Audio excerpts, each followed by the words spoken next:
സ്വപ്നമായി വരുന്ന ക്ലയൻറ്റ് ആൾക്കൊരു വിഷൻ ഉണ്ടാവും, എനിക്ക് ഇങ്ങനെ വേണം, ഇതൊക്കെ വേണം എന്നൊരു വിഷൻ ഉണ്ടാവും. ആ വിഷൻ ചിലപ്പോൾ ബഡ്ജറ്റിന് ആപ്റ്റ് ആവണമെന്നില്ല. അതെങ്ങനെയാണ് പറഞ്ഞ് മനസ്സിലാക്കുന്നത്? നമുക്കെപ്പോഴും ഒരു ബഡ്ജറ്റ് മനസ്സിൽ കണ്ടുകൊണ്ട് ഒരു പ്ലാനിങ്, ഒരു ഫിനാൻഷ്യൽ പ്ലാനിങ് വേണം ഒരു വീടോ ഏത് പ്രൊജക്റ്റോ ചെയ്യുമ്പോഴായിട്ട്. ആ ഫിനാൻഷ്യൽ പ്ലാനിങ് ഇല്ലെങ്കിൽ പകുതിക്ക് വെച്ച് സ്റ്റോപ്പ് ആവാനുള്ള സാധ്യതകൾ ഒരുപാടുണ്ട്. എന്താണ് 5 dots ആർക്കിടെക്ചർ? 5 എന്ന് പറയുന്നത് നമ്മൾ 5 എലമെൻസിനെയാണ് നമ്മൾ റെപ്രസെൻ്റ് ചെയ്യുന്നത്. ഇപ്പോൾ 5 എലമെൻറ്റ്സ് അറിയാലോ, വായു, ജലം, അഗ്നി, ഭൂമി, ആകാശം. ഇതെല്ലാം നമുക്ക് ഭയങ്കര ഇമ്പോർട്ടൻ്റ് ആണ്. പ്രകൃതിയെ നിലനിർത്തുന്ന ഈ എലമെൻസിലൂടെയാണ് നമ്മൾ നിലനിൽക്കുന്നത്. അപ്പോൾ അത് വെച്ച് തന്നെ നമ്മൾ ചെയ്യുന്ന കാര്യങ്ങളിൽ തുടങ്ങണം. അതിന് വെച്ചുകൊണ്ടൊരു തീം ചെയ്യണം എന്നുള്ളൊരു പേരിലാണ് 5 dots തിരഞ്ഞെടുത്തത്. നമ്മളിപ്പോൾ ഡിസൈനിൽ ഫ്രീഡം തരുകയാണെങ്കിൽ നമ്മൾ കൂടുതലും ട്രോപ്പിക്കൽ ഡിസൈൻസിലേക്കായിരിക്കും കൂടുതൽ ഓപ്റ്റ് ചെയ്യുക. വൈ ട്രോപ്പിക്കൽ എന്ന് പറഞ്ഞാൽ നമ്മൾ ജീവിക്കുന്ന ലാൻഡ്സ്കേപ്പ് എന്ന് പറയുന്നത് ട്രോപ്പിക്കലാണ്. കാരണം മഴയും അത്യാവശ്യം വെയിലും ഉള്ള ഒരു ചൂടുള്ള ഒരു സ്ഥലം തന്നെയാണ്. ഹ്യൂമിഡിറ്റി കൂടുതലാണ്. അപ്പം നമുക്ക് കൂടുതലും സൺ എക്സ്പോസ് ചെയ്യുന്ന പാർട്ടുകൾ കൂടുതലും നമുക്ക് അൺകംഫർട്ടബിൾ ആയിരിക്കും ഉണ്ടാക്കുക. അപ്പം അതിന് നമുക്കൊരു ട്രോപ്പിക്കൽ ഡിസൈൻ ആയിരിക്കും ഇപ്പോൾ ഏറ്റവും കൂടുതൽ നമുക്ക് ഇഷ്ടപ്പെടാൻ സാധ്യത. നമുക്ക് കംഫർട്ടബിൾ ആക്കുക ലിവിങ് സ്റ്റൈലിനെ.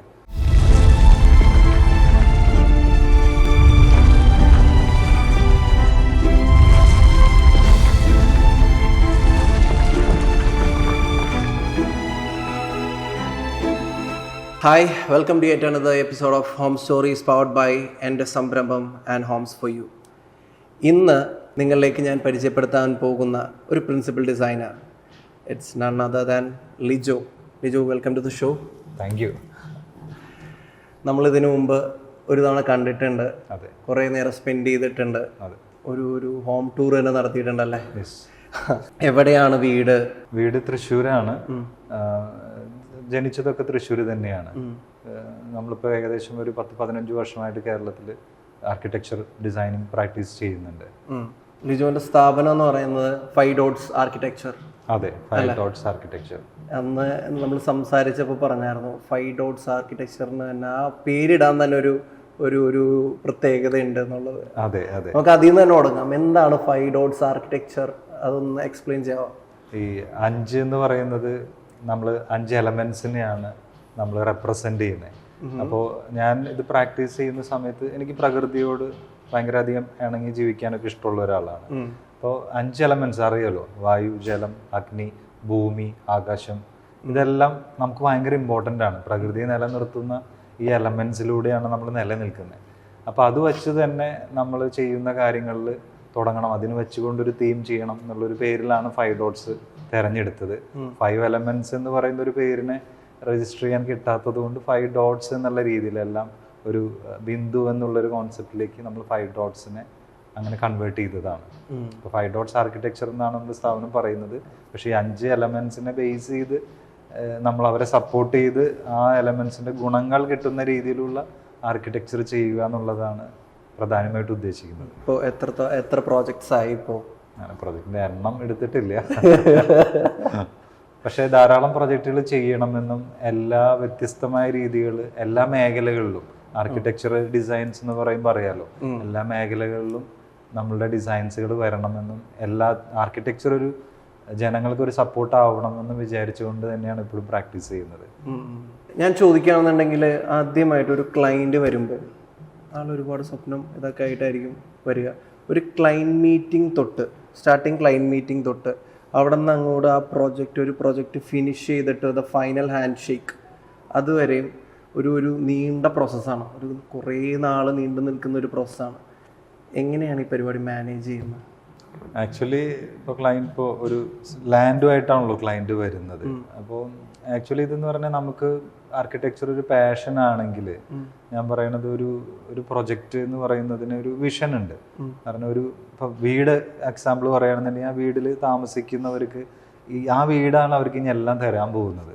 കാരണം അവരുടെ സ്വപ്നങ്ങൾ, ആഗ്രഹങ്ങൾ, ലക്ഷ്യങ്ങൾ, അതുപോലെ തന്നെ അവരുടെ ട്രാൻസ്ഫോർമേഷൻ, മാറ്റങ്ങൾ എല്ലാം വരുന്നത് ഈ ഒരു വീടിലാണ്. അപ്പോൾ ഇതുവരെ എന്താണോ ഉണ്ടായിരുന്നത് അതിൽ നിന്നും ബെറ്റർ ആവാനായിരിക്കും നമ്മളൊരു വീടിനെ കൺസിഡർ ചെയ്യുന്നത്.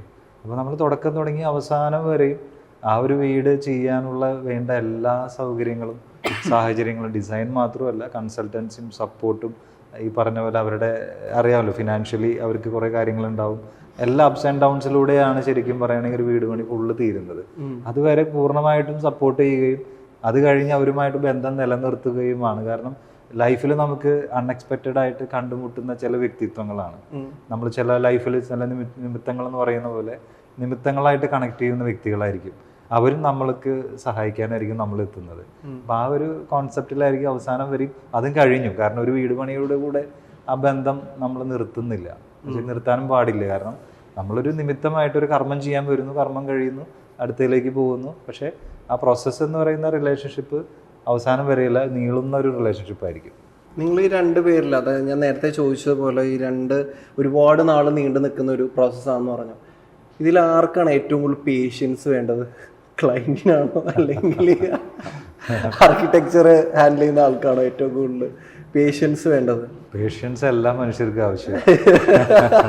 ഇപ്പോൾ നമ്മൾ പറയുകയാണെങ്കിൽ ഒരു 3 ക്വാളിറ്റീസ് മനുഷ്യന് വേണമെന്നുണ്ടെങ്കിൽ പേഷ്യൻസ് ഏറ്റവും അത്യാവശ്യമുള്ളൊരു ഘടകം തന്നെയാണ്.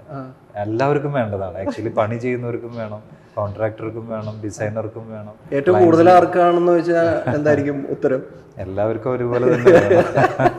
ഞങ്ങൾ കൂടുതലും തുടക്കം തുടങ്ങി അവസാനം വരെയും ഇൻവോൾവ് ചെയ്യുന്നത് കൊണ്ട് ഞങ്ങൾക്ക് പേഷ്യൻസ് കൂടുതൽ വേണം. കാരണം സാഹചര്യങ്ങൾ, സിറ്റുവേഷൻസ് എല്ലാം നമുക്ക് ഒത്തുവരണമെങ്കിൽ നമ്മൾ കുറച്ച് പേഷ്യൻസോട് കൂടി തന്നെ എല്ലാ ഘട്ടങ്ങളും പോകേണ്ടതുണ്ട്. നമുക്ക് റിസൾട്ട് എന്ന് പറയുന്നത് എൻഡിലാണ്. ഇനീഷ്യലി നമുക്ക് റിസൾട്ട്സ് ഇല്ല. നമ്മൾ ചെയ്യാൻ പോകുന്ന വിഷനെ നമ്മൾ വിഷ്വലൈസ് ചെയ്യാണ് ചെയ്യുന്നത് ആദ്യം. ആ വിഷ്വലൈസേഷനെ നമ്മൾ അവസാനം വരെ എത്തേണ്ട കുറേ കടമ്പകളുണ്ട് എന്ന് പറഞ്ഞാൽ അതൊരു ടീം വർക്കാണ്. കാരണം ഇതിൽ ചെയ്യുന്ന എല്ലാവരുടെയും ഇൻപുട്സ് ഉണ്ട്, എഫേർട്സ് ഉണ്ട്, ഐഡിയ ഉണ്ട്, സ്കിൽസ് ഉണ്ട്. അപ്പോൾ ഇതെല്ലാം നമ്മൾ കണ്ടും സപ്പോർട്ട് ചെയ്തും ട്രബിൾ ഷൂട്ട് ചെയ്തും ഒക്കെ അവസാനം വരെ എത്തുക എന്ന് പറയുന്നത് പേഷ്യൻസ് വലിയൊരു ഘടകം തന്നെയാണ്. ഞങ്ങൾക്ക് തീർച്ചയായിട്ടും വേണം. എങ്കിൽ തന്നെയാണ് ഒരു വർക്കിനെ പൂർണ്ണമായിട്ടും അവസാനത്തെ സ്റ്റേജിലേക്ക് എത്തിക്കാൻ കഴിയുള്ളൂ. ഞാൻ ചോദിക്കുകയാണെന്നുണ്ടെങ്കിൽ ഒരു വീട് നമ്മൾ പണിയുമ്പോൾ കളറിനുള്ള റോൾ എന്താണ്? കളറ് എന്ന് അല്ലെങ്കിൽ കളറ് ഡിസൈഡ് ചെയ്യുന്നത് ക്ലയൻ്റ് ആണോ അല്ലെങ്കിൽ ആർക്കിടെക്റ്റ് ആണോ? ആരാണ് ഈ കളർ, വീടിന് ഇന്ന കളർ പോകാം അല്ലെങ്കിൽ ഈ രീതിയിൽ നമുക്ക് പോകാം എന്നൊക്കെ ആരാണ് ഡിസൈഡ് ചെയ്യുന്നത്? ഒരു പരിധിവരെ നമ്മളായിരിക്കും ഡിസൈഡ് ചെയ്യുന്നത്. പക്ഷെ ചില കാര്യങ്ങളിൽ ചില വ്യക്തികൾക്ക് നിറങ്ങൾ അവരെ സ്വാധീനിക്കുന്നുണ്ടാവാം. അവരുടെ ലൈഫ്, അവരുടെ ഫ്യൂച്ചറിനെയൊക്കെ ബേസ് ചെയ്യുന്ന കളേഴ്സുകളുണ്ട്. അപ്പോൾ ഒരു പരിധി വരെ നമുക്ക് ആ ഒരു ഡിസൈൻ ചെയ്യുമ്പോൾ തന്നെ ഒരു കണക്ഷൻ ഉണ്ടാവും. ഇന്ന വ്യക്തിക്ക് ഈ കളറുമായിട്ട് ഒരു ബന്ധമുണ്ടെന്നുള്ളത്. അതിനെ നിലനിർത്തിയായിരിക്കും നമ്മൾ സജസ്റ്റ് ചെയ്യുക. അപ്പോൾ എപ്പോഴും ആ കളറുകൾ നമ്മൾ ആ കളർ ഡിസൈൻസ് എല്ലാം എടുത്ത് നമ്മൾ ചെക്ക് ചെയ്ത് സാമ്പിളിംഗ് ഒക്കെ ചെയ്ത് അവർക്കൊരു കംഫർട്ടബിൾ ആണെങ്കിലാണ്. കാരണം അത് അവർക്ക് അറിയാൻ പറ്റും. കാരണം എൻ്റെ മനസ്സിന് ഇന്ന കളറാണ് ഇഷ്ടം എന്നുള്ള എല്ലാവർക്കും ഒരു കളറിനോടൊരു ബന്ധം ഉണ്ടാവും. അത് അവർക്കും ഉണ്ടാവും. അത് എന്നതാണെന്നുള്ളത് നമുക്ക് തിരിച്ചറിയാൻ പറ്റും. ആ കളറുകൾ തിരഞ്ഞെടുത്ത് അവരെ കൊണ്ട് അപ്രൂവ് ചെയ്യിച്ചിട്ടായിരിക്കും നമ്മൾ ചെയ്യുക. കളറ് ഒരു വ്യക്തിയെ സ്വാധീനിക്കുന്ന കുറെ ഘടകങ്ങളുണ്ട്. ഈ വാസ്തുവില് കളറിന് വല്ല റോളുണ്ടോ? വാസ്തു എനർജി, ഞങ്ങൾ പറയുമ്പോൾ എനർജീനെ റിലേറ്റ് ചെയ്യുന്ന ഒരുപാട് കാര്യങ്ങളുണ്ട്. ഒരു സ്പേസിന്റെ എനർജിയിലേക്ക് റിഫ്ലക്റ്റ് ചെയ്യാൻ കളറുകൾ ഉപയോഗിക്കാം. ഒരു വ്യക്തി, പല വ്യക്തിയുടെ പ്രൊഫഷനെ ബേസ് ചെയ്തിട്ട് ചില കളറുകൾ ആൾ ഇൻഫ്ലുവൻസ് ചെയ്യാം. അപ്പോൾ അതെല്ലാം ഞങ്ങളെ ഒരു ഇൻറ്റ്യൂഷൻ ബേസിൽ ഞങ്ങളെ കളേഴ്സുകൾ സജസ്റ്റ് ചെയ്യാറുണ്ട്. ഇപ്പോൾ ഒരു ക്ലയൻറ്റ് അപ്രോച്ച് ചെയ്യാൻ നേരത്ത് ക്ലയൻറ്റിന് ഒരുപാട് കാഴ്ചപ്പാടുണ്ടാവും. എനിക്ക് ഇന്നത് വേണം, ഇങ്ങനെ വേണം, അത് വേണം, അത് ഇങ്ങനത്തെ രീതിയിൽ വേണം എന്നൊക്കെ ഒരു കാഴ്ചപ്പാടുണ്ടാവും. പക്ഷെ ബഡ്ജറ്റ് ഒരു പക്ഷേ അതിനോടത്രയും എത്തണമെന്നില്ല. അപ്പോൾ അതെങ്ങനെയാണ് കോമ്പൻസേറ്റ് ചെയ്യുന്നത്? സംസാരിച്ച് അത് അവരെ പറഞ്ഞ് മനസ്സിലാക്കുന്നത് എങ്ങനെയാണ്? അല്ലെങ്കിൽ അതിനനുസരിച്ച് ഈ പറയുന്ന ക്വാളിറ്റി കുറക്കോ അല്ലെങ്കിൽ എങ്ങനെയാണ് ആ ക്ലയൻറ്റിനെ സാറ്റിസ്ഫൈ ചെയ്യുന്നത്? അതായത് സ്വപ്നമായി വരുന്ന ക്ലയൻറ്റ്, ആൾക്കൊരു വിഷൻ ഉണ്ടാവും, എനിക്ക് ഇങ്ങനെ വേണം, ഇതൊക്കെ വേണം എന്നൊരു വിഷൻ ഉണ്ടാവും. ആ വിഷൻ ചിലപ്പോൾ ബഡ്ജറ്റിന് ആപ്റ്റ് ആവണമെന്നില്ല. അതെങ്ങനെയാണ് പറഞ്ഞ് മനസ്സിലാക്കുന്നത്? അത് പറഞ്ഞ് മനസ്സിലാക്കുക തന്നെ വേണ്ടി വരും. കാരണം നമുക്കെപ്പോഴും ഒരു ബഡ്ജറ്റ് മനസ്സിൽ കണ്ടുകൊണ്ട് ഒരു പ്ലാനിങ്, ഒരു ഫിനാൻഷ്യൽ പ്ലാനിങ് വേണം ഒരു വീടോ ഏത് പ്രൊജക്റ്റോ ചെയ്യുമ്പോഴായിട്ട്. ആ ഫിനാൻഷ്യൽ പ്ലാനിങ് ഇല്ലെങ്കിൽ പകുതിക്ക് വെച്ച് സ്റ്റോപ്പ് ആവാനുള്ള സാധ്യതകൾ ഒരുപാടുണ്ട്. അപ്പോൾ നമ്മളെപ്പോഴും ഒരു ബഡ്ജറ്റ് ഒരു ക്ലയൻറ്റ് പറയുകയാണെന്നുണ്ടെങ്കിൽ നമ്മൾ ഇനീഷ്യലി സജസ്റ്റ് ചെയ്യുന്ന കാര്യങ്ങളുണ്ട്. അതൊരു പക്ഷെ അവരുടെ ഒരു ഡ്രീമുമായിട്ട് ചിലപ്പോൾ റിയാലിറ്റി ഉണ്ടായിരിക്കണം എന്നില്ല. അപ്പോൾ അവിടെ അവർ ആ ഡ്രീമിനോടൊപ്പം പോകുമ്പോൾ റിയാലിറ്റി ചിലപ്പോൾ കുറച്ചും കൂടി ബഡ്ജറ്റിൽ നിന്നൊക്കെ മറ്റും മാറാനുള്ള സാധ്യതകൾ കൂടുതലാണ്. ശരിക്കും അതിന്റെ ഉത്തരവാദിത്വം അവർ തന്നെയാണ് ശരിക്കും എടുക്കേണ്ടി വരിക. കുറെയൊക്കെ നമുക്ക് ഗൈഡ് ചെയ്യാൻ പറ്റും, കാരണം ഇന്ന മെറ്റീരിയൽ എക്സ്പെൻസീവ് ആണ്, അതുകൊണ്ട് ഇന്നത് പോകുന്നതായിരിക്കും നല്ലത്. ഓൾട്ടർനേറ്റ് ഓപ്ഷൻസ് എന്ന് പറഞ്ഞാൽ എല്ലാ പ്രൊഡക്ട്സിനും കിട്ടണമെന്നില്ല. നാച്ചുറൽ ആയിട്ട് വരുന്ന മെറ്റീരിയൽസിനൊന്നും ചിലപ്പോൾ ഓൾട്ടർനേറ്റ് മെറ്റീരിയൽസ് കിട്ടണമെന്നില്ല. അപ്പോൾ ചില കേസുകളിൽ നിങ്ങൾക്ക് വേണമെങ്കിൽ ഒരു സെക്കൻഡ് ഫേസിലേക്ക് ചെയ്യാം. അങ്ങനെയും ഒരു ഓപ്ഷൻസ് ഉണ്ട്. കാരണം ഒരു വീട് പണി എന്ന് പറയുന്നത് നമ്മുടെ ലൈഫ് സ്റ്റൈലിൽ ഒരു 40-50 വർഷം വരെ, അടുത്ത തലമുറകൾ വരെ ചിലപ്പോൾ ജീവിക്കാനുള്ളൊരു സ്പേസ് ആണ്. അത് നമ്മൾ 2 വർഷം കൊണ്ട് ഫിനിഷ് ചെയ്യണമെന്ന് ഞങ്ങൾ പറയില്ല. ബേസിക് നീഡ്സ് ചെയ്തതിന് ശേഷം വേണമെങ്കിൽ ഒരു സെക്കൻഡ് ഫേസിലേക്ക് അത് പ്ലാൻ ചെയ്യുന്നത് കൊണ്ടും തടസ്സമില്ല എന്നാണ് എൻ്റെ ഒരു അഭിപ്രായം. കാരണം നമ്മുടെ ഒരു സ്വപ്നം തീർക്കാനായിട്ട് ഒരു ഫസ്റ്റ് ഫേസ് സെക്കൻഡ് ഫേസ് ചെയ്താലും തടസ്സമൊന്നുമില്ല. ഞാൻ അതാണ് കൂടുതൽ റെക്കമെൻഡ് ചെയ്യുക. അതിനോടൊപ്പം തന്നെ ഒരു കാര്യം എന്താണെന്ന് വെച്ചാൽ, ഇപ്പോൾ നിങ്ങൾ ആ ഒരു ഫസ്റ്റ് സ്റ്റേജ് ഓഫ് ഡിസൈൻ പരിപാടിയൊക്കെ കഴിഞ്ഞാൽ പിന്നെ ക്ലയൻറ്റിന് അത് കൊടുത്ത്, ക്ലയൻ്റ് ആണെങ്കിൽ ബന്ധുക്കളെയും എല്ലാവരെയും കാണിച്ചിട്ട് ഇതാണ് എൻ്റെ വീട് എന്ന് പറഞ്ഞാൽ, അപ്പോൾ ഓരോ ആളുകളുടെ ഭാഗത്തു നിന്ന് ഓരോ സജഷൻസ്, വിമർശനങ്ങൾ, പരിപാടിയൊക്കെ വരും. അപ്പോൾ ഇതൊക്കെ ലാസ്റ്റ് വരുന്നത് അതെ, അതിനെങ്ങനെ ഹാൻഡിൽ ചെയ്യാൻ പറ്റും? അത് ഒരു പരിധി വരെ അവർക്ക് ഒരു പേടിയാണ്. എന്ന് വെച്ച് കഴിഞ്ഞാൽ ഇപ്പം കിട്ടിയ ഡിസൈൻ അല്ലെങ്കിൽ ഇപ്പോൾ ഒരുപാട് ഡിസൈൻസ് കാണാനുള്ള അവസരം ഉണ്ടല്ലോ, അപ്പോൾ കൺഫ്യൂഷനാണ് എല്ലാവർക്കും. കാരണം എന്ന് വെച്ച് കഴിഞ്ഞാൽ ഇപ്പം എൻ്റെ വീട് പണിയാൻ പോകുന്ന വീട് ഇതാണ്, ഒരാളോട് ഒന്ന് അഭിപ്രായം ചോദിച്ചേക്കാം, അപ്പോൾ മറ്റൊരാളോട് അഭിപ്രായം ചോദിച്ചാൽ അങ്ങനെ second opinion, third opinion, fourth opinion ഒക്കെ പോകുമ്പോൾ അവരുടെ വിഷനിലെ വീട് എന്ന് പറയുന്നത് വേറെ ആയിരിക്കാം. അതായിരിക്കില്ല ചിലപ്പോൾ അവരുടെ നിന്ന് കിട്ടുന്ന ഉത്തരം. അപ്പൊ കൺഫ്യൂഷൻസ് ആണ് ഉണ്ടാവുന്നത്. ആക്ച്വലി നമ്മൾ താമസിക്കുന്ന വീട് നമ്മൾ തന്നെയാണ് അത് ഡിസിഷൻ എടുക്കേണ്ടത്. കാരണം അതിനാണ് ഒരു കൺസൾട്ടന്റിനെ വയ്ക്കുന്നത്. അഭിപ്രായങ്ങൾ ഒരുപാട് വരാറുണ്ട്. ഞങ്ങൾക്കത് പറഞ്ഞ് മനസ്സിലാക്കേണ്ടി വരും. കാരണം വെച്ച് കഴിഞ്ഞാല് ചിലപ്പോൾ അഭിപ്രായം പറയുന്ന ഒരു വ്യക്തിയുടെ മനസ്സിൽ ചിലപ്പോൾ ട്രഡീഷണൽ വീടായിരിക്കും ഇഷ്ടം, നമ്മൾ വരച്ചിരിക്കുന്നത് കണ്ടംപററി മിനിമലിസം ആയിരിക്കാം. അവർ പറയുന്നത് ഇത് ഭയങ്കര സിമ്പിൾ ആയിപ്പോയി എന്നൊക്കെ പറഞ്ഞാൽ ചിലപ്പോൾ അവർക്കിപ്പോൾ മനസ്സിൽ പോയോ എൻ്റെ വീട് സിമ്പിൾ ആയി പോയോ, അങ്ങനെയുള്ള ചിന്തകൾ കൊണ്ടുവരും. ആക്ച്വലി അതൊരു കൺഫ്യൂഷൻ ഉണ്ടാക്കുകയാണ് ചെയ്യുന്നത്. ഞാൻ പറയുന്നത് ആ രീതി ഒരിക്കലും വേണ്ടാന്ന് പറയില്ല, പക്ഷെ വളരെ മിനിമൈസ് ചെയ്യുക. അപ്പോൾ നമ്മുടെ വളരെ വീട്ടുകാരായിരിക്കാം, അച്ഛനമ്മയായിരിക്കാം, അല്ലെങ്കിൽ ബ്രദേഴ്സും ഒക്കെ ആയിരിക്കും, അവരൊക്കെ ആയിട്ട് ഷെയർ ചെയ്യുന്നതുകൊണ്ട് തെറ്റില്ല. ഒരുപാട് പേരിലേക്ക് നമ്മൾ ഷെയർ ചെയ്ത് കഴിഞ്ഞാൽ ഒരുപാട് അഭിപ്രായങ്ങൾ വരും. ഒരു കാലത്തും ആ ഡിസൈൻ ഫിക്സ് ചെയ്യാൻ കഴിയില്ല. ബേസിക്കലി അവരുടെ വേണ്ട റിക്വയർമെന്റ്സ്, അവരുടെ സൗകര്യങ്ങൾ കാണും മുൻതൂക്കം കൊടുക്കേണ്ടത്. ഒരു വീട് വരുമ്പോൾ അവർക്ക് സ്പേസ് പ്ലാനിങ്, അവർ ഉദ്ദേശിച്ച റിക്വയർമെന്റ്സ്, എൻ്റെ വാർഡ്രോബ് സ്പേസ് അല്ലെങ്കിൽ കോർട്ട്യാർഡ്, ഇതൊക്കെയാണോ, എന്തൊക്കെ റിക്വയർമെന്റ്സ് ഉണ്ട്, അത് ഫില്ലായിട്ടുണ്ടോ എന്നുള്ളതാണ് ഫസ്റ്റ് അപ്രൂവ് ചെയ്യേണ്ടത്. അത് കഴിഞ്ഞിട്ട് മറ്റുള്ള സ്ഥാനങ്ങൾക്ക് എസ്തെറ്റിക്കിന് ഒരുപാട് ഓപ്ഷൻസ് ഉണ്ട്. അപ്പൊ കൺഫ്യൂഷൻസ് ഉണ്ടാക്കാതെ പോകാനാണ് ഞങ്ങൾ എപ്പോഴും പറയാ. ഫ്രീസ് ചെയ്തുകൊണ്ട് തന്നെ ഡിസൈൻസ് പോവാം, അതാണ് വർക്ക് ചെയ്യാനും നമുക്ക് ഈസി ആവാം. അപ്പോൾ നേരത്തെയൊക്കെ നമ്മൾ ഇവിടെ കണ്ടുവന്നിരുന്നത് കണ്ടംപററി സ്റ്റൈലുള്ള ഒരുപാട് വീടുകൾ വരുന്നുണ്ടായിരുന്നു, കൊളോണിയൽ സ്റ്റൈലുള്ള കുറേ വീടുകൾ വരുന്നുണ്ടായിരുന്നു. എനിക്ക് തോന്നുന്നു ഇപ്പോൾ കൂടുതലും ട്രോപ്പിക്കൽ സ്റ്റൈലിലേക്ക് പോയിക്കൊണ്ടിരിക്കുകയാണ് പല വീടുകളും. അപ്പോൾ ഞാൻ ചോദിക്കുന്നത്, കാലാവസ്ഥക്കനുസൃതമായിട്ടാണോ നിങ്ങളിപ്പോൾ അപ്രോച്ച് ചെയ്യുന്നത്, അല്ലെങ്കിൽ ട്രെൻഡിനനുസരിച്ചാണോ പോകുന്നത്, എങ്ങനെയാണ്? കുറേയൊക്കെ നമ്മളിപ്പോൾ ഡിസൈനിൽ ഫ്രീഡം തരുകയാണെങ്കിൽ നമ്മൾ കൂടുതലും ട്രോപ്പിക്കൽ ഡിസൈൻസിലേക്ക് ആയിരിക്കും കൂടുതൽ ഓപ്റ്റ് ചെയ്യുക. വൈ ട്രോപ്പിക്കൽ എന്ന് പറഞ്ഞാൽ നമ്മൾ ജീവിക്കുന്ന ലാൻഡ്സ്കേപ്പ് എന്ന് പറയുന്നത് ട്രോപ്പിക്കലാണ്. കാരണം മഴയും അത്യാവശ്യം വെയിലും ഉള്ള ഒരു ചൂടുള്ള ഒരു സ്ഥലം തന്നെയാണ്, ഹ്യൂമിഡിറ്റി കൂടുതലാണ്. അപ്പം നമുക്ക് കൂടുതലും സൺ എക്സ്പോസ് ചെയ്യുന്ന പാർട്ടുകൾ കൂടുതലും നമുക്ക് അൺകംഫർട്ടബിൾ ആയിരിക്കും ഉണ്ടാക്കുക. അപ്പം അതിന് നമുക്കൊരു ട്രോപ്പിക്കൽ ഡിസൈൻ ആയിരിക്കും ഇപ്പോൾ ഏറ്റവും കൂടുതൽ നമുക്ക് ഇഷ്ടപ്പെടാൻ സാധ്യത, നമുക്ക് കംഫർട്ടബിൾ ആക്കുക ലിവിങ് സ്റ്റൈലിനെ. അപ്പോൾ നമ്മൾ അതുകൊണ്ടാണ് ഈ ട്രോപ്പിക്കൽ ക്ലൈമറ്റ്സിലേക്കുള്ള അല്ലെങ്കിൽ ട്രോപ്പിക്കൽ ഡിസൈൻസ് കൂടുതൽ ഇംപ്ലിമെന്റ് ചെയ്യുന്നത്. അതിൽ ട്രഡീഷണൽ ടൈപ്പും കണ്ടംപററി മിനിമലിസം ടൈപ്പ് ഒന്നും കുഴപ്പമില്ല, പക്ഷെ കൃത്യമായിട്ടുള്ള ഡിസൈൻസ് കൊടുക്കണം. കാരണം ഏതൊരു ക്ലൈമറ്റിനും വിത്ത്സ്റ്റാൻഡ് ചെയ്യുന്ന രീതിയിൽ എല്ലാ ഡിസൈൻസും ചെയ്യാൻ കഴിയും.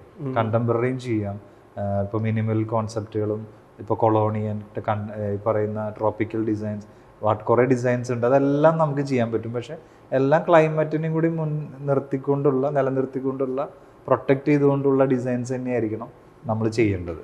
ഈ ഡിസൈനിൽ ഞാൻ ചോദിക്കുകയാണെന്നുണ്ടെങ്കിൽ, ഇപ്പോൾ ഒരു കോർട്ട്യാർഡ് സെറ്റ് ചെയ്യുമ്പോൾ ഇപ്പോൾ ഒരു ചെയർ മാത്രം ഉള്ളൂ എന്നുണ്ടെങ്കിൽ, അത് മാത്രമേ വെച്ചിട്ടുള്ളൂ എന്നുണ്ടെങ്കിൽ, അത് ഇപ്പോൾ ക്ലൈൻറ്റ് പറയും അവിടെ നമുക്ക് കുറച്ച് ഇങ്ങനത്തെ സാധനങ്ങൾ വെക്കാം, കുറച്ച് അത് വെക്കാം, കുറേ ചൈനയിൽ നിന്ന് വരുന്ന കുറേ ഇൻറ്റീരിയർ സാധനങ്ങളൊക്കെ വെക്കാം എന്ന് പറഞ്ഞ് അത് എങ്ങനെയാണ് അതിനെ മാനേജ് ചെയ്യുന്നത്? ക്ലൈൻറ്റ് എങ്ങനെയാണ് പറഞ്ഞ് മനസ്സിലാക്കുന്നത്? അവിടെ ഒരു ചെയർ മാത്രം മതി, അതാണ് അതിൻ്റെ ഒരു ഭംഗി എന്ന് പറഞ്ഞാൽ ഒരു പക്ഷേ അത് മനസ്സിലാവണമെന്നില്ല.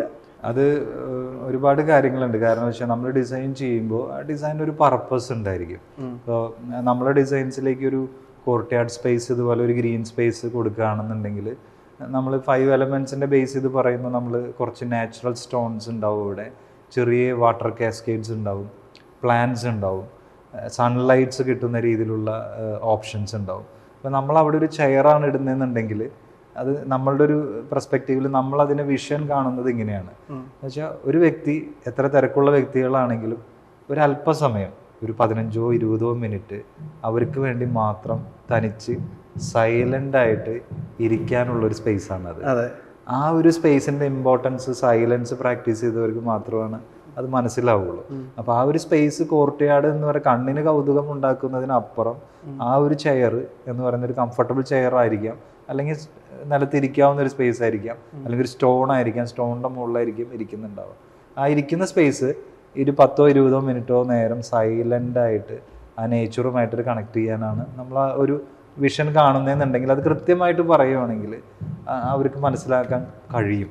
കാരണം ആ സൈലൻറ്റ് സ്പേസിന് ഇമ്പോർട്ടൻസ് ഉണ്ടെന്നുള്ളത് നമുക്ക് ആ വീട് പണിയോടുകൂടിയാണ് അവർക്ക് അത് തെളിയിച്ചു കൊടുക്കാൻ പറ്റുള്ളൂ.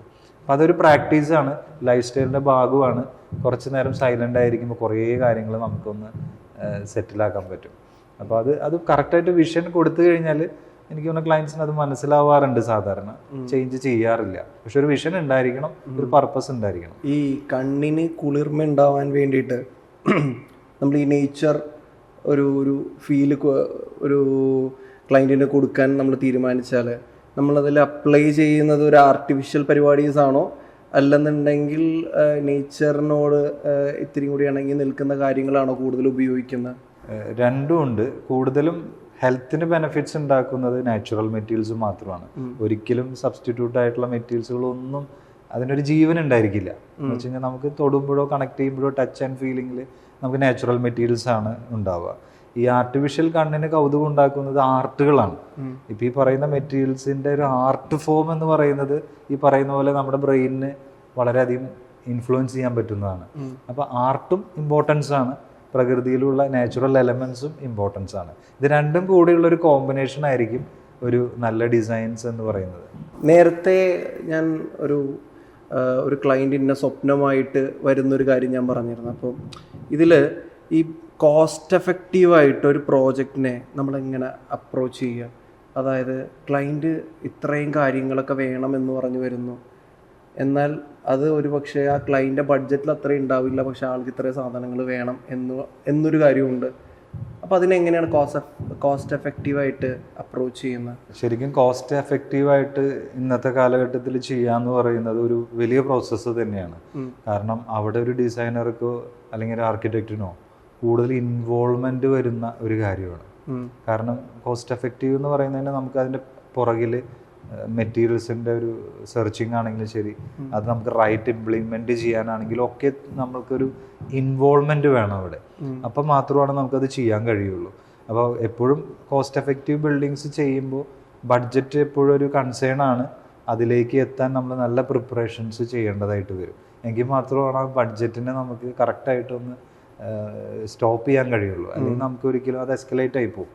എപ്പോഴും ഇൻവോൾവ്മെൻറ്റും യാത്രകളും ഒക്കെ അതിന് ആവശ്യമാണ്. കാരണം പ്രൊജക്ട്സ് എപ്പോഴും ആർക്കിടെക്ചറലി റിച്ച് ആയിരിക്കും, കാഴ്ചയിൽ നല്ല വ്യത്യാസങ്ങൾ ഉണ്ടാക്കും. പക്ഷെ അതിന് നമ്മൾ ചെയ്യേണ്ട എഫേർട്ട് ഭയങ്കര കൂടുതലാണ്. എഫേർട്ട് എടുക്കണം. അത് ശരിക്കും ഒരു നമുക്ക് ഇഷ്ടം ഉണ്ടെങ്കിൽ തന്നെയാണ് കോസ്റ്റ് എഫക്റ്റീവ് ബിൽഡിങ്ങുകൾ ചെയ്തെടുക്കാൻ കഴിയുള്ളൂ. നമ്മൾ ഒരുപാട് എഫേർട്ട് എടുക്കേണ്ടി വരും. കോസ്റ്റ് എഫക്റ്റീവായിട്ടുള്ള ഒരു ബിൽഡിങ് ക്രിയേറ്റ് ചെയ്യണമെങ്കിൽ അതിന് ഒരുപാട് എഫേർട്ട് വേണ്ടി വരും. നമ്മളത് കൂടെ കുറച്ച് നിന്ന് എഫേർട്ട്സ് എടുക്കേണ്ടി വരും. കാരണം നമ്മൾ ഉപയോഗിക്കുന്ന മെറ്റീരിയലുകൾ എന്ന് പറയുന്നതിന് കോസ്റ്റ് ഉണ്ടായിരിക്കില്ല. പക്ഷെ അതിൻ്റെ ഇംപ്ലിമെൻറ്റേഷൻ എന്ന് പറയുന്നത്, അതിൻ്റെ പ്രാക്ടിക്കൽ സൈഡ്, ഇംപ്ലിമെൻ്റ് ചെയ്യുന്ന ടെക്നിക്സ് ഒക്കെ നമ്മൾ ട്രയൽ ആൻഡ് എറർ ഒക്കെ ചെയ്ത് അത് നന്നായിട്ടൊക്കെ ഭംഗിയായിട്ട് ലേബറെല്ലാം ഇൻവോൾവ്മെൻ്റ് അധികം ഇല്ലാതെ ചെയ്തെടുപ്പിക്കണമെങ്കിൽ നമുക്ക് കുറച്ച് എഫേർട്ട് നമ്മൾ നേരിട്ട് തന്നെ എടുക്കേണ്ടി വരും. ആ മെറ്റീരിയലിനെ നമ്മൾ ഭംഗിയുള്ളൊരു മെറ്റീരിയലാക്കി കൺവേർട്ട് ചെയ്യാണല്ലോ. അപ്പോൾ ആ മെറ്റീരിയൽ ഇതുവരെ നമ്മൾ ആരും ചിന്തിക്കാത്തൊരു കോൺസെപ്റ്റിനെയൊക്കെയാണ് നമ്മൾ കൊണ്ടുവരുന്നത്. അപ്പോൾ അതിലേക്ക് നമുക്കൊരു ഇൻവോൾവ്മെന്റ് കൊടുത്താൽ തന്നെയാണ്, അതൊരു ആർട്ട് ഫോം കൂടിയാണ്. അപ്പോൾ അതിനകത്ത് ആർട്ട് വരുന്നുണ്ട്, എഞ്ചിനീയറിംഗ് വരുന്നുണ്ട്, ട്രയൽ ആൻഡ് റിസ്ക് വരുന്നുണ്ട്, എല്ലാം കമ്പൈൻഡ് ഫോമാണ്. അപ്പം അതിന് ഇൻവോൾവ്മെൻറ്റ് വളരെ ആവശ്യമാണ്. ഞാൻ ചോദിക്കുകയാണെന്നുണ്ടെങ്കിൽ പരീക്ഷണങ്ങൾ ചെയ്യാൻ ഇഷ്ടമാണ്. അത് ഒരു പരീക്ഷണം അറ്റംപ്റ്റ് ചെയ്യാൻ നേരത്ത് എവിടെ നിന്നാണ് ഈ സ്റ്റഡി മെറ്റീരിയൽസ് എടുക്കുന്നത്? അത് ഒരു പരിധി വരെ നമ്മൾ ട്രാവൽ ചെയ്യുമ്പോഴാണ് നമുക്ക് കൂടുതൽ അപ്ഡേഷൻസ് വരുന്നത്. ഒരു എക്സാമ്പിൾ പറയുകയാണെന്നുണ്ടെങ്കിൽ ഒരുപാട് വേൾഡിൽ പുതിയ പുതിയ മെറ്റീരിയൽസുകൾ അവർ ഇൻട്രൊഡ്യൂസ് ചെയ്യുന്നുണ്ട്. പക്ഷേ നമ്മളിലേക്ക് എത്തണമെങ്കിൽ ഒരുപാട് സമയം എടുക്കാറുണ്ട്. നമ്മൾ കൂടുതലും എക്സ്പോസിലേക്ക് പോകുമ്പോഴാണ് നമ്മൾ കൂടുതലും മെറ്റീരിയൽസുകളെ കുറിച്ച് അറിവ് വരുന്നത്. അല്ലെങ്കിൽ ഏതെങ്കിലും പ്രൊജക്ട്സുകൾ കാണുമ്പോൾ അത് ഏത് മെറ്റീരിയലാണെന്നുള്ള ക്യൂരിയോസിറ്റി, അതിന് പിന്നിലുള്ള അന്വേഷണങ്ങളാണ്, അന്വേഷണങ്ങളുമാണ് നമ്മളിലേക്ക് ആ മെറ്റീരിയൽ എത്തിപ്പെടുന്നത്. നമ്മൾ ആ എഫേർട്ട് എടുത്താൽ തന്നെയാണ് നമുക്ക് പുതിയ മെറ്റീരിയലുകളിലേക്ക് അപ്ലൈ ചെയ്യാൻ കഴിയുള്ളൂ.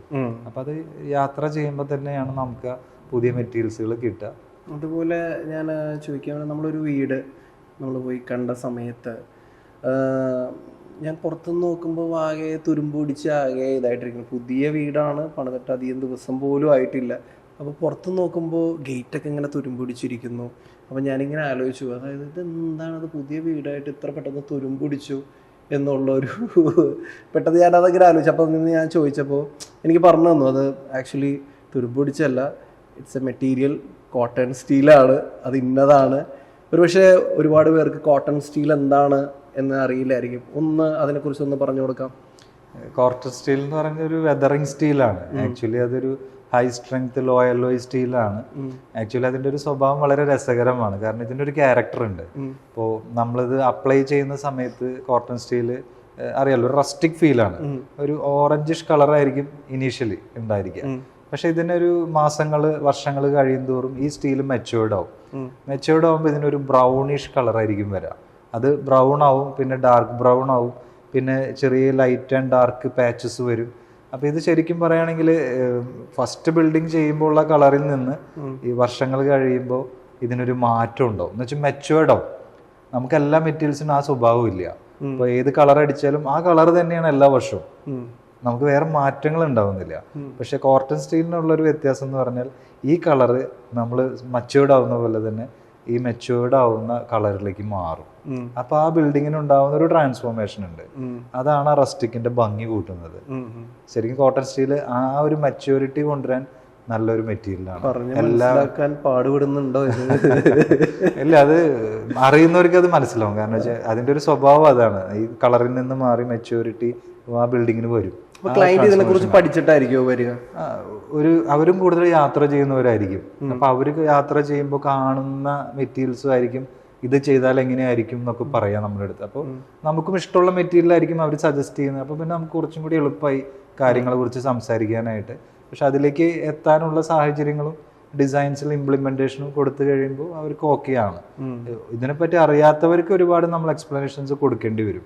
കാരണം അതൊരു റെഗുലർ ആയിട്ട് കാണുന്ന ഒരു മെറ്റീരിയൽ അല്ല. ഇപ്പോൾ ഒരുപാട് മെറ്റീരിയൽസ് ഇതുപോലെ ബിൽഡിങ്ങുകളിലേക്ക് വന്നു തുടങ്ങിയിട്ടുണ്ട്.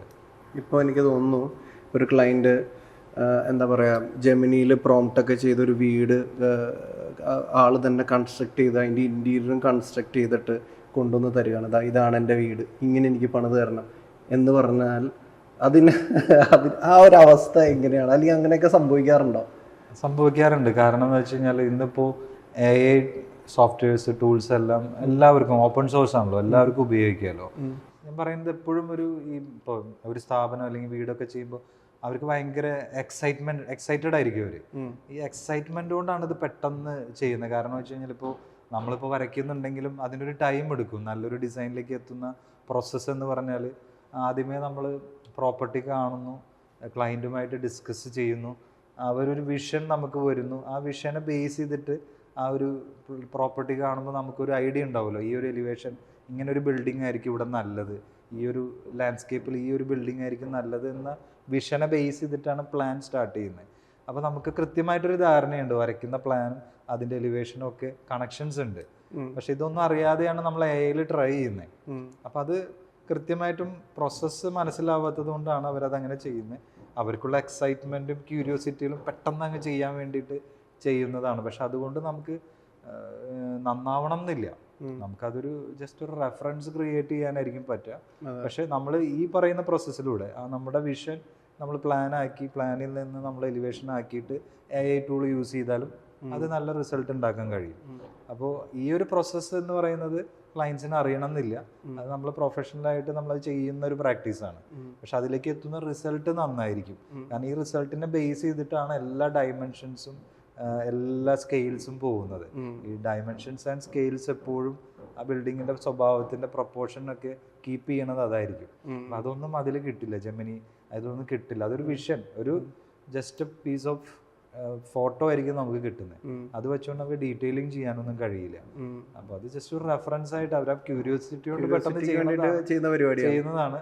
അത് നമ്മൾ ആ രീതിയിൽ പറഞ്ഞ് മനസ്സിലാക്കുക, അത് മാത്രമേ നമുക്ക് കഴിയുള്ളൂ. പക്ഷെ ഭാവിയിൽ ഇംപ്രൂവ്ഡ് വേർഷൻസ് വരുന്നത് എല്ലാവർക്കും ഗുണം ചെയ്യാം. ഇപ്പൊ പഴയ പോലെ ഒരു വീട് കൺസ്ട്രക്ട് ചെയ്യുന്ന സമയത്ത് തന്നെ ഇതൊരു ഡിസൈനർ എനിക്ക് തോന്നുന്നു അതിന്റെ ലാൻഡ്സ്കേപ്പും കൂടി ഇപ്പോൾ ഒരു മീൻസ് പ്ലാൻ ചെയ്യുന്നുണ്ടെന്ന് തോന്നുന്നു, അല്ലെങ്കിൽ അത് സ്കെച്ച് ചെയ്യുന്നുണ്ടെന്ന് തോന്നുന്നു. ഇപ്പൊ ലാൻഡ്സ്കേപ്പിന് പഴയ പോലെ ഇപ്പൊ ഭയങ്കര ഒരു റോളുണ്ട് ലാൻഡ്സ്കേപ്പിങ്ങിന്. എങ്ങനെയാണ് അതിലേക്ക്, അല്ലെങ്കിൽ അതിനെക്കുറിച്ച് ക്ലയന്റിനെ പറഞ്ഞ് മനസ്സിലാക്കുന്നത് എങ്ങനെയാണ്? ലാൻഡ്സ്കേപ്പ് രണ്ട് തരത്തിലുണ്ട് ആക്ച്വലി. ഇപ്പോൾ നമ്മൾ കാണുന്ന ട്രെൻഡ് എന്ന് പറയുന്നത് ഒരു ബ്യൂട്ടിഫിക്കേഷൻ രീതിയിലുള്ള നല്ല ഭംഗിയുള്ള, കാണുമ്പോൾ തന്നെ നമുക്ക് അതിൻ്റെ ഷേപ്പ്, ഫ്ലവർ, അതിൻ്റെ സൈസ്, തിക്കായിട്ടുള്ള ക്രമീകരണം രീതികൾ, ഇതൊക്കെയാണ് ലാൻഡ്സ്കേപ്പിനെ കൂടുതൽ ഇൻട്രസ്റ്റഡ് ആയിട്ട് ആളുകൾ വരുന്നത്. പക്ഷെ ഞങ്ങൾ ബിലീവ് ചെയ്യുന്നത് എന്താ വെച്ച് കഴിഞ്ഞാൽ നമുക്ക് രണ്ടും വേണം. എന്ന് വെച്ച് കഴിഞ്ഞാൽ നമുക്കൊരു ലിവിങ് ലാൻഡ്സ്കേപ്പ് എന്ന് പറഞ്ഞൊരു മെത്തേഡ്, ട്രീസും മരങ്ങളും ഒക്കെയുള്ള, അത് കൂടെ പ്ലാന്റ്സും കൂടെ മിക്സ് ചെയ്തിട്ടുള്ള ഒരു ലാൻഡ്സ്കേപ്പിനാണ് ഞങ്ങൾ കൂടുതൽ ഇൻട്രസ്റ്റ് എടുക്കുന്നത്. കാരണം നമുക്കെപ്പോഴും ഈ ഒരു ഗ്ലോബൽ വാർമിങ്ങും ഹീറ്റിങ്ങും ഒക്കെ ഉള്ളതുകൊണ്ട് നമുക്ക് കുറച്ച് തണലും, എപ്പോഴും അറിയാലോ നമുക്ക് ചൂടുള്ള സമയത്ത് ഒരു മരത്തിൻ്റെ അടിയിൽ നിൽക്കുമ്പോൾ കിട്ടുന്ന ഒരു സുഖം വേറെ തന്നെയാണ്.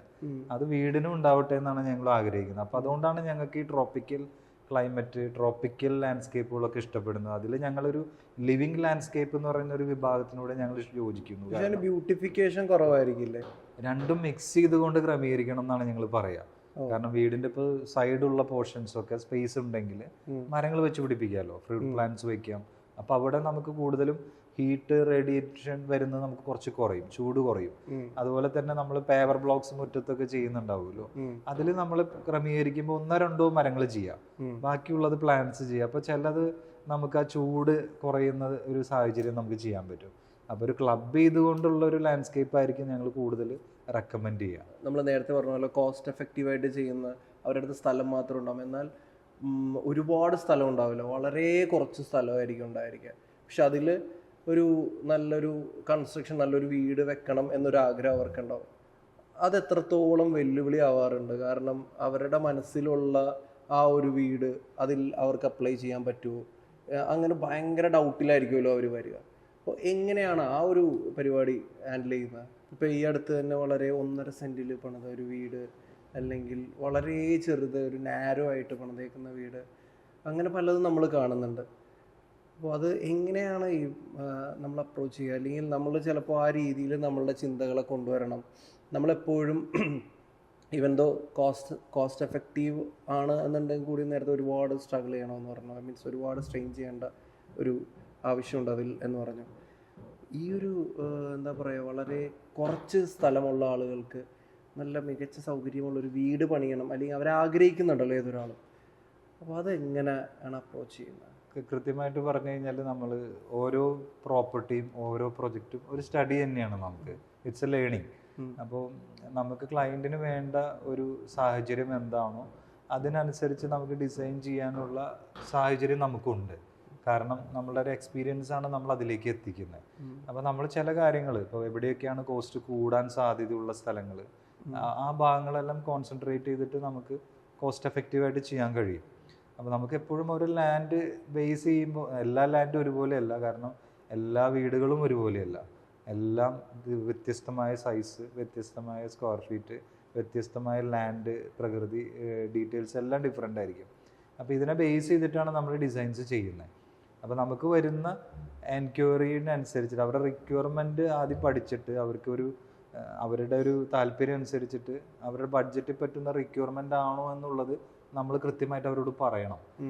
നമ്മളുടെ ആഗ്രഹം അനുസരിച്ചിട്ട് ഈ ഒരു ബഡ്ജറ്റിലേക്ക് ഒരിക്കലും സൂട്ടബിൾ ആവില്ല. കാരണം ഇപ്പോഴത്തെ ഒരു മെറ്റീരിയൽ കോസ്റ്റ്, ലേബർ കോസ്റ്റ് എല്ലാം കൺസിഡർ ചെയ്യുമ്പോൾ ഈ രീതിയിലുള്ള ഒരു വീട് ചെയ്യാൻ നിങ്ങൾക്ക് കഴിയില്ല എന്നുള്ള ഒരു റിയാലിറ്റി നമ്മളെപ്പോഴും പറഞ്ഞു കൊടുക്കണം. കാരണം എല്ലാവരും വീട് പണിതിട്ടുണ്ടായിരിക്കില്ല. ഇപ്പോൾ ഒരാൾ വീട് പണിയാന്ന് പറഞ്ഞാൽ അദ്ദേഹത്തിൻ്റെ ഫാദർ ആയിരിക്കും വീട് പണിതിട്ടുണ്ടായിരിക്കുക, അല്ലെങ്കിൽ അദ്ദേഹത്തിൻ്റെ ബന്ധുക്കൾ ആരെങ്കിലും വീട് പണിതിട്ടുണ്ടാവും, സുഹൃത്തുക്കൾ വീട് പണിതിട്ടുണ്ടായിരിക്കും. പക്ഷെ ഇതിൻ്റെയൊക്കെ ഡ്യൂറേഷൻ എന്ന് പറയുന്നത് ഒരു 20-40 വർഷമൊക്കെ പുറകിലായിരിക്കും. ഇപ്പൊ നമ്മുടെയൊക്കെ തറവാട് പണിതിരിക്കുന്ന 50 വർഷം മുന്നേ ആയിരിക്കാം. നമ്മളിപ്പോൾ വീട് പണിയാൻ നോക്കുമ്പോൾ നമുക്ക് 50 വർഷത്തിന്റെ റിയാലിറ്റി അറിയില്ല, എന്താണ് മെറ്റീരിയൽ കോസ്റ്റ് എന്ന് അറിയില്ല. അന്ന് വീട് പണിതത് അല്ലെങ്കിൽ ഒരു 10 വർഷം 20 വർഷം മുമ്പ് വീട് പണിത ഒരാളുടെ എക്സ്പീരിയൻസ് ആയിരിക്കും ഒരാൾ ഷെയർ ചെയ്യുന്നത്. 20 വർഷത്തെ സാഹചര്യങ്ങളല്ല ഇന്നത്തെ 20 വർഷം. അപ്പൊ ഈ റിയാലിറ്റി മനസ്സിലാക്കാൻ ആളുകൾ ബുദ്ധിമുട്ടുന്നുണ്ട്. അങ്ങനെ എല്ലാവരും ഒരു വീട് പണി സ്റ്റാർട്ട് ചെയ്യുമ്പോൾ ഒരു ബഡ്ജറ്റ് അങ്ങ് ഫിക്സ് ചെയ്യും. പക്ഷെ റിയാലിറ്റിയിലുള്ള ബഡ്ജറ്റും തമ്മിൽ യാതൊരു ബന്ധം ഉണ്ടാവില്ല.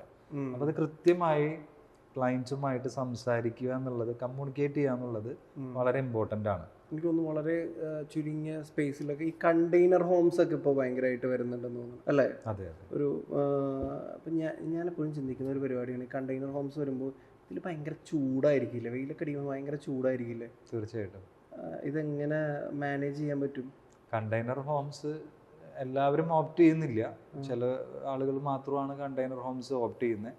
ഇപ്പോൾ ചൂട് വരാനുള്ള സാധ്യത ഭയങ്കര കൂടുതലാണ്. കൂടുതലും വെന്റിലേഷൻ ചെയ്യാനുള്ള ടെക്നിക്സുകൾ പ്ലാൻ ചെയ്യണം. കാരണം എന്താ വെച്ച് കഴിഞ്ഞാൽ ഇപ്പോൾ ഒരു റൂമിനകത്ത് ഇപ്പോൾ ഞാൻ പറഞ്ഞ പോലെ ട്രോപ്പിക്കലായിട്ടുള്ള മരങ്ങൾ സറൗണ്ടിങ്സ് ഉണ്ടെങ്കിൽ നമുക്ക് ചൂട് കുറയ്ക്കാം. പിന്നെ അതുപോലെ തന്നെ വീടിനകത്ത് നമുക്കൊരു വെന്റിലേഷൻ സിസ്റ്റം ക്രിയേറ്റ് ചെയ്യുമ്പോൾ വീടിനകത്തേക്ക് വായു കയറുകയും വേണം, ചൂടുള്ള എയർ പുറത്തേക്ക് പോവുകയും വേണം. ഈ പ്രോസസ്സ് എപ്പോഴും എല്ലാ വീടുകളിലും ഉണ്ടായിരിക്കണം. നമ്മൾ പലപ്പോഴും ജനലും വാതിലും എല്ലാം അടച്ചിട്ടിട്ട് എക്സോസ്റ്റ് മാത്രം അല്ലെങ്കിൽ ഒരു എയർ ഹോൾ മാത്രമാണ് ഉണ്ടായിരിക്കുക. അതിലൊരിക്കലും എഫക്റ്റ് ഉണ്ടായിരിക്കില്ല. ഇത്രയേ ഉള്ളൂ. സയൻസ് ആണിത് എന്ന് വെച്ചാൽ നമുക്ക് ഒരു ഡെൻസിറ്റി വേരിയേഷൻ വരുമ്പോൾ എയർ പുറത്തേക്ക് പോകും, ചൂടുള്ള എയർ. പക്ഷെ തണുത്ത എയർ കയറും വേണം. അപ്പോഴാണ് ഡെൻസിറ്റി വ്യത്യാസം ഉണ്ടാക്കുന്നത്. അപ്പോൾ കൂടുതൽ പ്രിഫർ ചെയ്യുന്ന എക്കോ ഫ്രണ്ട്ലി ആയിട്ടുള്ള വീടുകളാണ്. അങ്ങനെയല്ല, ഏത് വീട് ചെയ്താലും വെന്റിലേഷൻ സിസ്റ്റം കറക്റ്റ് ആയിരിക്കുന്നത് ആവശ്യമാണ്. കാരണം എയർ കയറുന്നു, പുറത്ത് പോകുന്നതോടൊപ്പം തന്നെ എയർ കയറും വേണം. നമ്മൾ പുറത്ത് പോകാനുള്ള ടെക്നിക്സ് കൂടുതൽ എല്ലാവരും കാണും, പക്ഷെ എയർ കയറാനുള്ള ടെക്നിക്സുകൾ ആരും നോക്കാതെ അപ്പൊ അതൊക്കെ കുറവായിരിക്കും. അപ്പൊ ആ ഒരു സിസ്റ്റം ജനറേറ്റ് ചെയ്താൽ നമുക്ക് ഏത് സ്പേസിലും ഒരു 5 ഡിഗ്രി വരെയൊക്കെ നമുക്ക് കുറയ്ക്കാൻ പറ്റും. ഫുൾ അടച്ചിട്ടിട്ട് നമ്മൾ ഇരിക്കുമ്പോൾ ഒരിക്കലും ചൂട് കുറയില്ല. ചൂട് കുറയ്ക്കാനുള്ള ടെക്നിക്സുകൾ, സിമ്പിൾ ടെക്നിക്സുകൾ ഉപയോഗിക്കുക. അങ്ങനെയാണ് ആ വീടുകളിൽ ചെയ്യാൻ പറ്റുള്ളൂ. എനിക്ക് വേറൊരു കാര്യം ചോദിക്കാനുള്ളത്, നമ്മൾ പണ്ടൊക്കെ വീടൊക്കെ പണിയുമ്പോൾ വീടിൻ്റെ ഒരു പ്രൗഢി എന്ന് പറയുന്നത് ഡോറാണ്. ഡോറിൽ ഭയങ്കര കൊത്തുപണികളൊക്കെ ചെയ്ത് ഭയങ്കര സെറ്റപ്പാക്കി. എനിക്കിപ്പോഴും ഓർമ്മയുണ്ട്, മുന്തിരിയൊക്കെ ഭയങ്കര രസമായിട്ട് മുന്തിരിൻ്റെ കൊലയൊക്കെ ഇങ്ങനെ കൊത്തുപണി ചെയ്ത് അങ്ങനെ പല പല കൊത്തുപണികൾ ഡോറിൽ കാണുമായിരുന്നു. ഇപ്പം എനിക്ക് തോന്നുന്നു അതിങ്ങനെ മാറിയിട്ട് ഇപ്പോൾ സ്റ്റീൽ ഡോറുകളിലേക്കൊരു മാറ്റം വന്നു തുടങ്ങിയിട്ടുണ്ട്. എങ്ങനെയാണ് ഡോറിന് ഭയങ്കര ഒരു പ്രൊജക്റ്റ് ചെയ്യുന്നൊരു കാര്യമാണല്ലോ ഡോറെന്ന് പറയുന്നത്. ഇപ്പോൾ ഡോറ് സജസ്റ്റ് ചെയ്യുമ്പോൾ എങ്ങനെയാണ്? അല്ലെങ്കിൽ വീട് നോക്കിയിട്ടാണോ സജസ്റ്റ് ചെയ്യുന്നത്, അല്ലെങ്കിൽ വുഡാണോ അല്ലെങ്കിൽ സ്റ്റീലാണോ, എന്താണ് സജസ്റ്റ് ചെയ്യുന്നത്? കൂടുതലും ഇപ്പോൾ ക്ലയൻസ് സ്റ്റീലിലേക്ക് പോകാനുള്ള സാധ്യത എന്ന് പറയുന്നത് സേഫ്റ്റി വേസ് ആണ്. കാരണം മരം സേഫ്റ്റി കുറവാണെന്നുള്ളൊരു തോന്നലുള്ളത് കൊണ്ടാണ് ഈ സ്റ്റീലിലേക്ക് ഇപ്പോൾ കൂടുതൽ കൺവേർട്ട് ചെയ്യുന്നത്. ശരിക്കും പറയുകയാണെങ്കിൽ natural material, eco friendly material എപ്പോഴും വുഡ് തന്നെയാണ്. വുഡ് സസ്റ്റൈനബിളും ആണ്. നമുക്ക് എപ്പോഴും വുഡ് പ്രൊഡ്യൂസ് ചെയ്യാൻ കഴിയും. എന്ന് വെച്ചാൽ മരങ്ങൾ നമ്മൾ നട്ടുപിടിപ്പിക്കുവാൻ തോറും നമുക്ക് മരങ്ങൾ കിട്ടും. പക്ഷെ പണ്ടെന്ന് പറഞ്ഞ മരങ്ങളുടെ അവൈലബിലിറ്റി നമുക്ക് ചീപ്പറായിരുന്നു, ലേബറും ചീപ്പറായിരുന്നു. ഇന്നിപ്പോൾ അതെല്ലാം കസ്റ്റമൈസ് ചെയ്യുമ്പോൾ അത്തരം പ്രോസസ്സ് നമുക്ക് ട്രീറ്റ് ചെയ്യണം. വാതിലിന് വേണ്ടിയിട്ടുള്ള കറക്റ്റായിട്ട് ബെൻഡ് ആവാത്തതെന്ന് വെച്ചാൽ ഇപ്പോൾ ഒരു എക്സാമ്പിൾ പറയുകയാണെങ്കിൽ എക്സ്പാൻഷൻ ആൻഡ് കോൺട്രാക്ഷൻസ് ക്ലൈമറ്റിക്കൽ വരുന്നുണ്ട്. അതെല്ലാം കുറച്ച് ആളുകൾക്ക് ബുദ്ധിമുട്ടുകൾ ഉണ്ടാക്കുന്നുണ്ട്. ഇപ്പോൾ എല്ലാ വീടുകളും ചില വീടുകൾ അടച്ചിട്ട് കിടക്കുന്ന വീടായിരിക്കും, തുറക്കുമ്പോഴായിരിക്കും ടൈറ്റ് ആവുന്ന പ്രശ്നങ്ങൾ ഉണ്ടാവുക. അപ്പോൾ ഇത് കുറേ പ്രശ്നങ്ങൾ ഉള്ളതുകൊണ്ടാണ് ഈ സ്റ്റീലിലേക്ക് പലരും പോകാനുള്ള സാധ്യത. പിന്നെ സേഫ്റ്റി, ഇപ്പോൾ കേരളത്തിലെ കുറേ വീടുകളെല്ലാം അടച്ചിടുന്ന രീതികളാണ്. അപ്പോൾ അവർക്ക് അടച്ചിട്ട് സേഫ്റ്റിയിൽ പോകാനാണ് സ്റ്റീൽ ഡോർസുകൾ കൂടുതൽ പ്രിഫർ ചെയ്യുന്നത് മെയിനായിട്ട്. പക്ഷെ നമുക്ക് കസ്റ്റമൈസേഷൻ ചെയ്യണമെങ്കിൽ ഒരു പരിധിവരെ നമ്മൾ വുഡിനെ തന്നെ ആശ്രയിക്കണം. കാരണം ഡിസൈൻസ് എല്ലാം കൂടുതൽ അല്ലെങ്കിൽ വുഡിനോട് ഈക്വലൻ്റ് ആയിട്ടുള്ള മെറ്റീരിയൽസിലൂടെ മാത്രമാണ് നമ്മുടെ കസ്റ്റമൈസ്ഡ് ഡിസൈൻസ് പോസിബിൾ ആവുള്ളൂ. നമ്മൾ ആദ്യം തുടങ്ങിയ സമയത്ത് തന്നെ എന്താണ് 5 ഡോട്ട്സ് ആർക്കിടെക്ചർ എന്നൊരു പേര് അതിനെക്കുറിച്ച് ഒന്ന് ഡിറൈവ് ചെയ്തായിരുന്നു. അതിനോടൊപ്പം ചോദിക്കാൻ ഞാൻ വിട്ടുപോയ ഒരു കാര്യമാണ്, ഈ വീട് പണിയുമ്പോൾ ഈ 5 എലമെൻറ്റ്സ് എങ്ങനെയാണ് കണക്ട് ചെയ്യുന്നത്? ആക്ച്വലി 5 എലമെന്റ്സ് എന്ന് പറയുന്നത് അറിയില്ല, പഞ്ചഭൂതങ്ങളാണ്. ശരിക്കും നമ്മൾ ശ്രദ്ധിച്ചു കഴിഞ്ഞാൽ നമുക്ക് ശരീരത്തിനാണെങ്കിലും ഇപ്പോൾ ഭൂമിയിലെ നിലനിൽപ്പിനാണെങ്കിലും പഞ്ചഭൂതങ്ങൾ വളരെയധികം ഇൻഫ്ലുവൻസ് ചെയ്യുന്നുണ്ട്.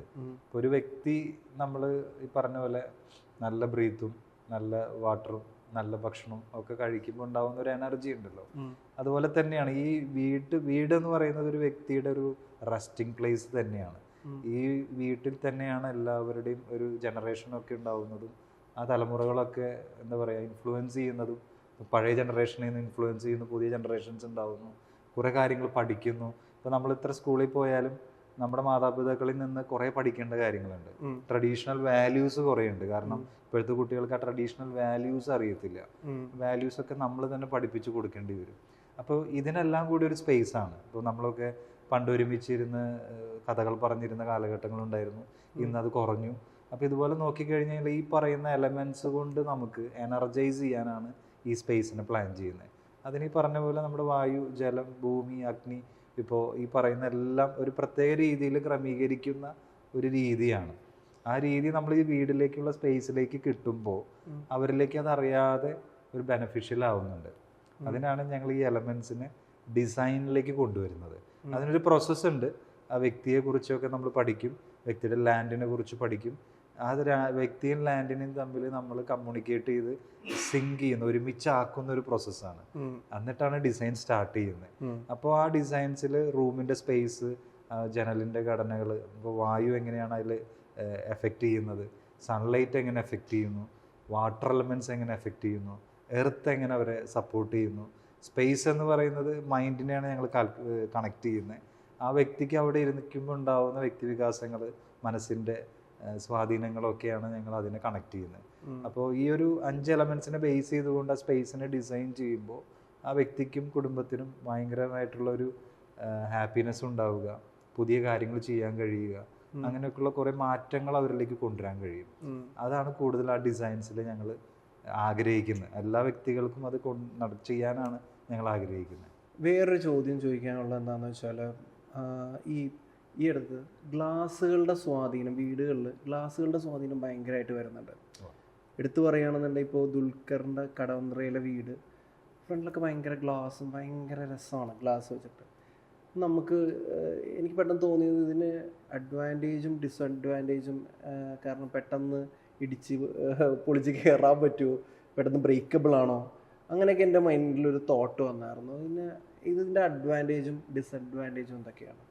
അഡ്വാൻറ്റേജ് എന്ന് പറഞ്ഞു കഴിഞ്ഞാൽ ഗ്ലാസ്, ഞാൻ നേരത്തെ പറഞ്ഞ പോലെ ഇപ്പോൾ നമ്മളുടെ സറൗണ്ടിങ്സ് എല്ലാം നല്ല ലാൻഡ്സ്കേപ്പൊക്കെ ചെയ്തിട്ട് നമുക്ക് വീടിൻ്റെ ഉള്ളിൽ ഇരുന്നുകൊണ്ട് നമുക്കത് കാണാൻ കഴിയുക എന്ന് പറയുന്നത് ഒരു ഭയങ്കര കണക്ഷനാണ്. നാച്ചുറലായിട്ട് നല്ലൊരു കണക്ഷൻ ഉണ്ടാക്കാൻ കഴിയും. പിന്നെ സേഫ്റ്റി കാര്യങ്ങൾ നോക്കുമ്പോൾ സേഫ്റ്റി മെഷേഴ്സ് ഉള്ള ഗ്ലാസ്സുകൾ അവൈലബിൾ ആണ്. ഇപ്പോൾ laminated glass, DGU glass, heat കടക്കാത്ത ഗ്ലാസ്സുകൾ, നോയ്സ് ഒട്ടും കടക്കാത്ത ഗ്ലാസ്സുകൾ, അതുപോലെ അൺബ്രേക്കബിൾ ആയിട്ടുള്ള ഗ്ലാസ്സുകളൊക്കെ സ്റ്റാൻഡേർഡ്സ് ഉണ്ട്. അതുപോലെ തന്നെ ഹീറ്റ് റിഫ്ലക്ഷൻസ് ഉള്ള ET സീരീസ്, ST, അങ്ങനെ കുറേ സീരീസ് ഓഫ് ഗ്ലാസ്സുകളുണ്ട്. അപ്പോൾ നമ്മളുടെ ആവശ്യത്തിനും പർപ്പസിനും അനുസരിച്ചിട്ട് ഗ്ലാസ്സുകൾ നമുക്ക് ഓപ്റ്റ് ചെയ്യാൻ പറ്റും. ഗ്ലാസ് സേഫ്റ്റിയും കൂടിയാണ് ഇന്ന്. ഇതിൻ്റെ ഒരു അഡ്വാൻറ്റേജ് ഇതാണ്, നമുക്ക് ഗ്ലാസ് മെയിൻ്റനൻസും കുറവാണ്. നമുക്ക് ഓൺലി വാഷ് ക്ലീനിങ് മാത്രമാണ് നമുക്ക് വരുന്നത്. ഇപ്പോൾ ശ്രദ്ധിച്ചാൽ മനസ്സിലാവും, വലിയ കൺട്രികളിൽ ഇപ്പോൾ നല്ല IT സ്പേസുകളിലോ അല്ലെങ്കിൽ IT പാർക്കിലോ ഒക്കെ ഗ്ലാസ് ബിൽഡിങ്സിലായിരിക്കും ഫുള്ള് കാണുന്നത്. അത് ഉപയോഗത്തിൻ്റെ ഒരു കാര്യം എന്ന് വെച്ച് കഴിഞ്ഞാൽ വളരെ മെയിൻ്റനൻസ് ഈസിയാണ്. ലോങ് ടൈമിൽ നമ്മളെപ്പോഴും നോക്കുന്നത് ഒരു മെയിൻ്റനൻസ് ലോങ് ടൈമാണ്. കൊച്ചിയിൽ കൊച്ചി ഹാർബർ പാലത്തിൻ്റെ സൈഡിലായിട്ടാണ് തോന്നുന്നത് ഒരു വലിയൊരു ഗ്ലാസ് ബിൽഡിംഗ് ഉണ്ട്, ഞാൻ കണ്ടിട്ടുണ്ട്. അപ്പോൾ ഗ്ലാസ് ബിൽഡിങ്സ് എല്ലാം ചെയ്യുമ്പോൾ ബുർജ് ഖലീഫയൊക്കെ ഗ്ലാസ് ബിൽഡിംഗ്. അതെ, ഗ്ലാസ് എപ്പോഴും ലോങ് ടൈമിൽ മെയിൻ്റനൻസ് കുറവാണ്. പക്ഷേ ഇനീഷ്യൽ ഇൻവെസ്റ്റ്മെന്റ് ഉണ്ട്. പക്ഷെ കൃത്യമായിട്ട് heat insulated, break, unbreakable break എല്ലാം നോക്കിക്കൊണ്ട് വേണം ഗ്ലാസിന്റെ സീരീസ് നമ്മൾ സെലക്ട് ചെയ്യാനായിട്ട്. പിന്നെ ഉള്ളതെന്ന് പറഞ്ഞാൽ ഇതിൽ നിന്ന് നമുക്ക് പുറം ലോകം കാണാലോ. നമ്മളൊരു 4 ചുവരിന്റെ ഉള്ളിൽ പുറത്തുള്ള ആൾക്കാർക്ക് കാണാൻ പറ്റുന്നില്ല അത് മാത്രമായിരിക്കും ഡിസഡ്വാൻറ്റേജ് ഉണ്ടാവുക. കാരണം പ്രൈവസി എന്ന് പറയുന്നത് അതായിരിക്കും. പക്ഷെ അത് നമുക്ക് കൺട്രോൾ ചെയ്യാൻ കർട്ടൻസോ ബ്ലൈൻഡ്സോ ഒക്കെ നമുക്കുണ്ട്. ആവശ്യമില്ലാത്ത സമയത്ത് നമുക്കിപ്പോൾ പ്രൈവസി വേണം എന്ന് വിചാരിക്കുമ്പോൾ ക്ലോസ് ചെയ്താൽ മതിയല്ലോ. പക്ഷെ എല്ലാ സമയത്തും നമുക്ക് പ്രകൃതിയുമായിട്ട് കണക്ട് ചെയ്യുക. അപ്പൊ നമുക്ക് ചുമരിന് അപ്പുറം നമ്മളിവിടെ ഇരിക്കുന്ന സ്പേസിൽ നിന്ന് നമുക്ക് എല്ലാം കാണാൻ കഴിയാന്ന് പറയുന്നത് ഒരു അഡ്വാൻറ്റേജ് തന്നെയാണ്, പോസിറ്റീവ് ഫീലിംഗ് ആണ്.